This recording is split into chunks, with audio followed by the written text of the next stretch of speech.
باللہ من الشیطان الرجیم بسم اللہ الرحمن الرحیم. بعض حضرات یہ بھی سوال کرتے ہیں کہ اگر اورنگزیب کے بجائے دارا کو حکومت مل جاتی تو کیا ہوگا، اور اس پر بہت سارے لوگوں نے اپنے ویوز پیش کیے ہیں. لیکن جو بیسک بات یہ ہے کہ اورنگزیب کون تھے، پہلے یہ سوچیں ان کا نظریہ کیا تھا. وہ پورے انڈیا کو، سب کانٹیننٹ کو ایک کنٹری بنانا چاہتے تھے. گویا اکھنڈ بھارت کا نظریہ اورنگزیب ہی نظریہ تھا، اور اس کی وجہ سے انہوں نے پورے انڈیا پر قبضہ کیا کہ ایک کنٹری بنا دے سب کانٹیننٹ کو، یعنی انڈین سب کانٹیننٹ ایک سنگل کنٹری بن جائے. تو یہ جو نظریہ ہے بہرحال یہ عرصے سے دفن شدہ نظریے کو اورنگزیب نے ریسلیکٹ کیا، ریوائیو کیا، اور یہ چیز انہوں نے کی.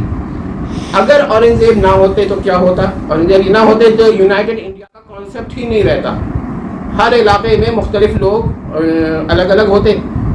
اب ظاہر بات ہے کہ جب مغل امپائر اتنی زیادہ ایکسپینڈ ہی نہیں کرتی، انڈیا ایک کنٹری ہی نہیں بنتا، وہ چھوٹے چھوٹے حصے رہتے تو شیوا جی جو ہے وہ الگ حکومت کر رہے ہوتے.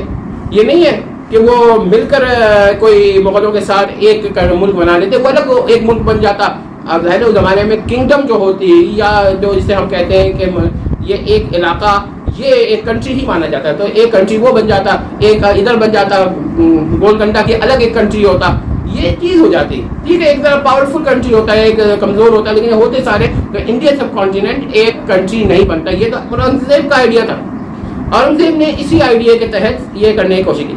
جہاں تک یہ مسئلہ ہے کہ اول تو پہلا تو یہ پرابلم ہوتا ہے کہ انڈیا کبھی ایک سنگل کنٹری بنتا ہی نہیں، جیسا کہ اورنگزیب کے دور میں تھا. اور آپ یہ دیکھیں گے کہ اورنگزیب نے اتنی مضبوط ایک کنٹری بنا دیا تھا کہ اورنگزیب کے انتقال کے بعد بھی یہ انٹیکٹ رہا ہے. کم از کم میرے حساب سے تو ایک کئی سال تک اورنگزیب کے انتقال کے کوئی بغاوت اس طرح کی نظر نہیں آتی کہ کوئی حصہ بالکل الگ ہو جائے. تھوڑی بہت کچھ ہوئی ہو تو ایک الگ بحث ہے.